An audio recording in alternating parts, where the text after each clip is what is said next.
Our topic this morning is Awaken from the Cosmic Dream. Swami Kriyananda wrote, "The universe is not separate from God the Creator, but part of Him, even as in our own dreams during sleep. Our dreams are part of our consciousness. Not a melody could be composed, not a poem written, were the melody and the poem not already there, simply waiting to be expressed. The pristine impulse from the divine, the vibration of Om, undistorted by limitation and delusion, is the life that gives rise to all that is." This divine life gives rise to all that is. Christ said, "I am come that they might have life, and that they might have it more abundantly." This is the role of the avatar, the role of the great ones, to gently wake us up out of that dream of delusion, out of the darkness. And as long as we remain sleeping, absorbed in the dream, wrapped up in the ego and the things of this world, then we don't see the light. We don't wake up. It can be late morning and a beautiful day and the sunshine is streaming in through the window. But if your eyes are closed, you never see the light. When we open our eyes, we recognize divine light. We sense something, because each one of us is a spark of that same light. Maybe we pick up Autobiography of a Yogi for the first time, and we feel something. We may not know what it is, but there's a presence there. There's a vibration. And Swami Kriyananda found that book seemingly by accident, like some of us have found the book. It seemed like an accident in a bookshop in New York City in 1948, just shortly after the book was first published. And he took it to his room and he read it cover to cover without stopping. And he said that he found the book almost alive in its power to convey not just ideas, but a new state of awareness. And when he told this to Yoganandaji, his guru replied, "That is because it has my vibrations in it." So now if Yogananda can put his vibrations into a book that readers later can feel those vibrations, so we too can start looking around for where else might those vibrations be. You know, this light, it's all around us. Where can we feel it? Vibration of any kind produces two manifestations, sound and light. And yes, this is how God created the universe, but His creation is not immediately important to us right now.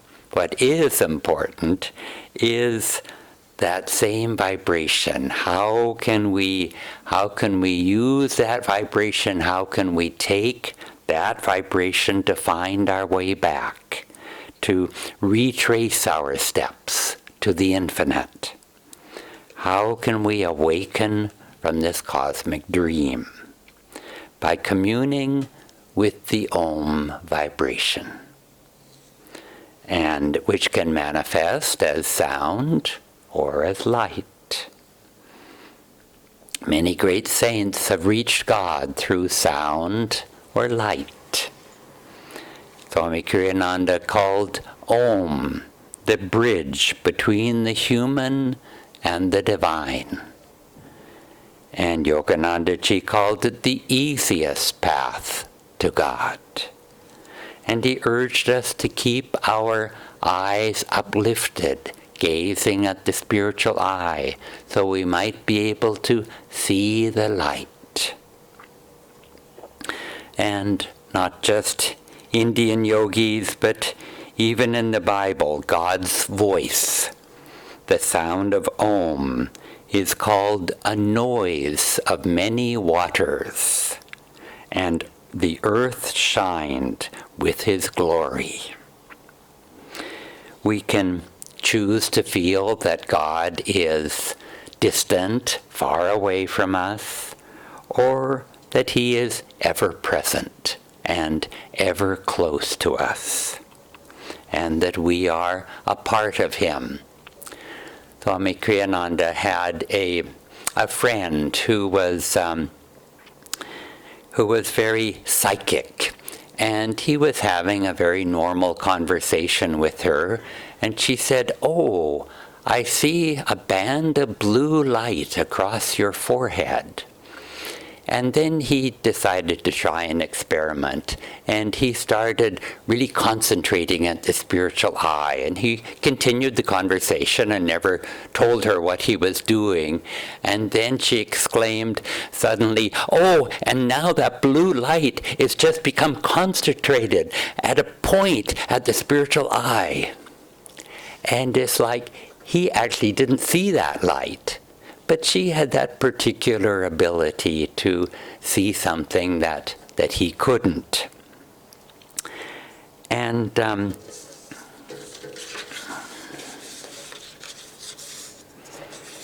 in this same way, maybe we can't see just what it is, just what we're aware of, but we sense something. We're aware of some presence underneath all of the emotion and the drama and the tragedy of life. Maybe barely visible, but maybe we feel just a little bit of peace. Maybe our conscience is speaking to us behind all of that, in the background. And we feel that quiet, small voice of God whispering to us. And we feel connected. We are awakening from that cosmic dream. When we go on pilgrimage to Calcutta, sometimes we go to the house where Sri Ramakrishna spent the last few months of his life. And there is a beautiful story, it's in the Gospel of Sri Ramakrishna, that talks about one time during this period, Ramakrishna went out to the garden, and his disciples were around him. And he touched each disciple in turn and put that disciple into samadhi. And they were all in the garden together, all in samadhi. And some of them laughed, some of them wept, some of them danced. And this is that awakening that awaits all of our souls. Many years ago, Swami Kriyananda, he led a group meditation, and many people were there. And at a certain point during the meditation, Divine Mother spoke to him, and he repeated what Divine Mother told him. And she said these words, "You are my children. You are all very dear to me. I am your mother through all eternity. Live in my consciousness. Don't live in littleness, in petty things, little thoughts, little worries, little ambitions. I am always with you. I am just behind your thoughts, just behind your feelings. I am with you every second. Let no other thought come between me and you. Oh, thank you.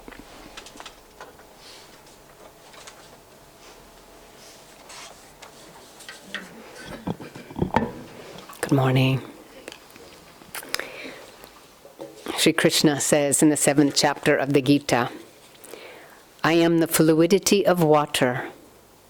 I am the silver light of the moon and the golden light of the sun. I am the Om chanted in all the Vedas. I am the cosmic sound moving as if soundlessly through the ether. I am the manliness of men. I am the good, sweet smell of the moist earth. I am the luminescence of life, the sustaining life of all creatures. I am self-offering in those who would expand their little lives into cosmic life. O Arjuna, know me as the eternal seed of all creatures.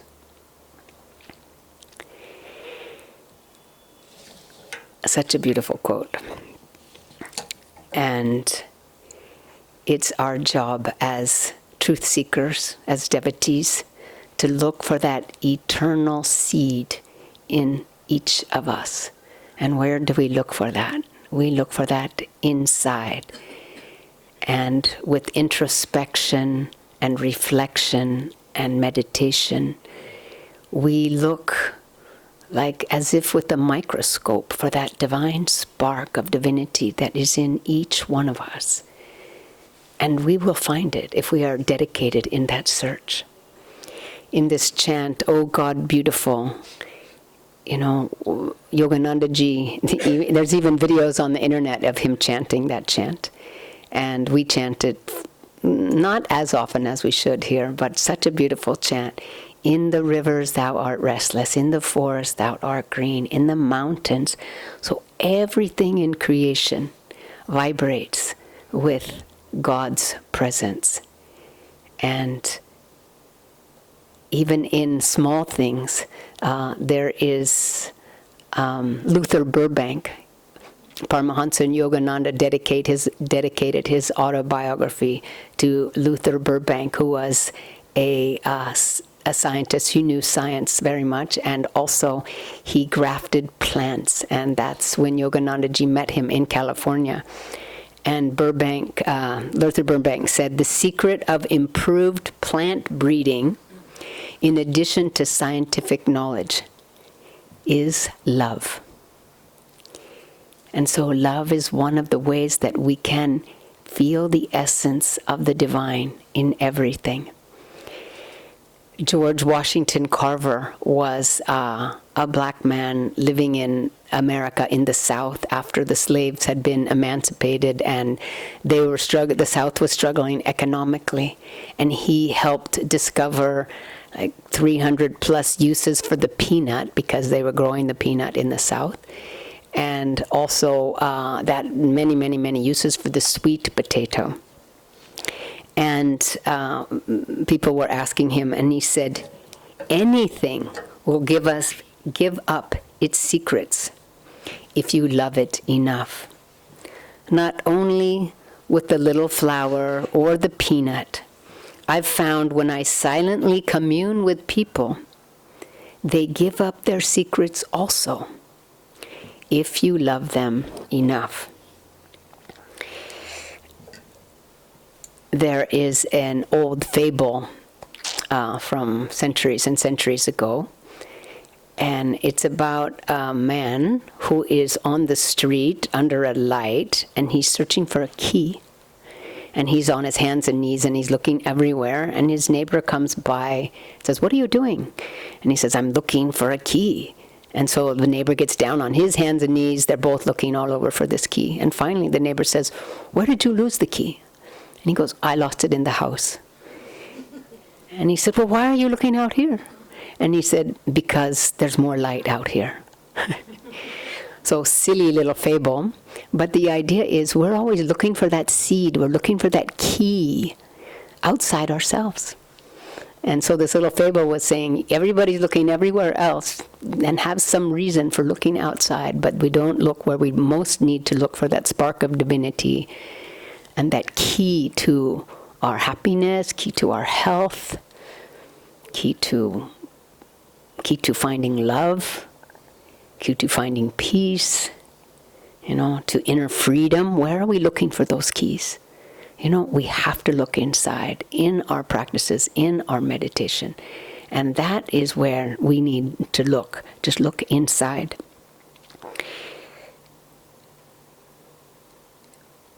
There was a missionary from Scotland. He was born in China, but he was brought up in Scotland. But his destiny was always to go back to China and be a missionary. And his name was Eric Liddell, and you may know of him from this movie, Chariots of Fire. And so everybody was expecting him to go be a priest and go back to China. But he realized he was a very fast runner. And he wanted to run in the Olympics in 1924 in Paris. So he said to his sister, who was complaining that he was spending all this time running instead of being a missionary back in China, he said, "I believe God made me for a purpose, but he also made me fast. And when I run, I feel his pleasure." So while we're looking for that key within, while we're looking for that seed within, we can ask ourselves, what is the unique way that God is wanting to express himself through me? What unique way? Do I sing well? Then maybe he's expressing himself in my song. Do I dance well? Am I a great organizer? Am I a great interior designer or architect or CEO or a father or a mother or a cook or what? I mean, we are none of those things, but God can express himself through us. So without being proud of those talents, lest we fall again due to ego and thinking that that's who we are and limiting ourselves by that definition, we can say, God is flowing through me in this way. And if he's flowing through me in this way, look at him flowing through you and you and you and you in all these different ways. And they can give up their secrets if we love them enough. So did God create the universe, or did he become the universe?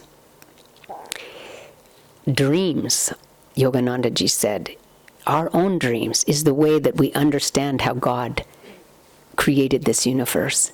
And when you think of our dreams, like a portion of our consciousness while we're asleep is creating myself in the dream, my friends in the dream, the car in the dream, the trees in the dream, the animals in the dream. So there's a part of me that has created every one of those aspects of the dream.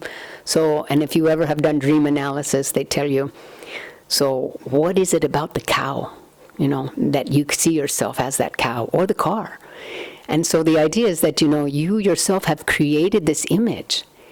And so you yourself are in that image. But then when we wake up in the morning, all of those images, they go back to our consciousness again. They're merged back into our consciousness, and we feel like we're awake. So then we can think within this dream of our daily life, where we feel so separate, and we live in this duality of high and low, and happy and sad, and hot and cold. This is the dream within the dream. God has taken a part of his consciousness and dreamed all of this. dreamed the universe, dreamed each of us, dreamed the cars, dreamed the plants. And Yogananda ji said that his essence is, of course, in everything. And he said that in the rocks he sleeps. In the plants he begins to stir. In the animals he begins to awaken. And in humans we have the potential to be fully awake because we have the nervous system to become enlightened and to merge our awareness and our consciousness and one with the divine. It's not as if that God is the potter and he's created a pot, because the potter and the pot can never merge as one. So yes, he may be a creator, but he hasn't created anything separate from himself. Because as we know in meditation, when we feel that merging, that oneness with the divine, even for a second, we know that this is a real experience of going beyond our little consciousness into something that's infinite and eternal. And of course, the great masters, they have all merged their consciousness. The avatars, the true saints of all religions have all merged their consciousness in oneness with the divine. That's why there's no hierarchy amongst saints. Because once you're one with God, you're one with God. There is no hierarchy when we're one with God. And the great ones come and say, you can become one with God also. Why don't you try this and try this and try this? For example, Kriya Yoga. For example, devotion and love and looking for Him in every experience, in every place, in every person. Yogananda ji wrote that poem Samadhi while he was in cosmic consciousness.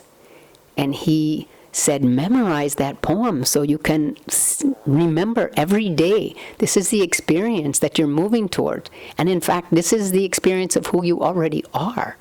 So when we say sentences like, thou art I am thou, knowing, knower, known as one. You can just meditate on that. That can be part of what's going through our consciousness at the end of our meditation as we're expanding. Or, from joy I came, for joy I live, in sacred joy I melt. And eternity and I, one united ray. These are all little phrases just within this fantastic poem where Yogananda, when riding on the subway, let us know his consciousness. He wrote this poem, Samadhi, on the New York subway. He wrote it, going back and forth on the same line. And somebody asked him, didn't they ask you for your ticket? And he said, they didn't even see me. They didn't even see me. So he was just in a whole different realm of awareness. And that's what the saints are. The difference between us and the rocks, or maybe us and the animals, is the difference between those who are fully aware and us who are still sleeping, thinking that this Maya is the real thing. When we wake up also like them, we'll realize and say, oh, I see, I have been sleeping. I thought this was real, but actually I've been sleeping and now I'm awake. That's what Buddha said after he became enlightened. I am awake now. Everything else before was delusion, was a dream. And so, one of the other things that they say is be still in the Bible. Be still and know that I am God. This is the great ones. Get still. How do we get still? We meditate. But then that stillness, we start to identify with that stillness, and within that stillness also is that union, because our restless thoughts have been stilled, and our thoughts are trying to tell us that we're all these other things that we're not, all these other identities. But when we can get still and merge, we know who we are. Be still and know that I am God. It's a great affirmation all the time. And love. Christ said, love God with all your heart, your mind, your soul, your strength. With that love, that Luther Burbank and George Washington Carver, love is the answer to waking up, because we love God more God's love is flowing through us more. We see each other with love. We look for that essence, that spark in the divine in every situation, in every person. And then we experience His essence in everything. That's the difference between the saints and us. They experience His essence all the time, with everyone, in every situation. And we're moving in that direction. We may feel the divine more when we're sitting in satsang and sitting in the ashram. But it's not that far of a reach to think, maybe I'll be able to feel it for an hour after I leave the ashram. And then as we continue to practice, staying in that stillness and in that divine presence, maybe a day after, then a week after, and soon we'll be experiencing that divine all the time. And isn't that why we're here? A great saint told Swami Kriyananda that, we don't know how long it will take us to reach the level of awareness that the great masters have. But it's like a nail in a board that we keep pulling out with the backside of a hammer. And we have to keep pulling. We have to keep pulling. And one day, the nail will come out, and we will wake up in infinite eternal love and be one with the awareness of our masters. God bless you.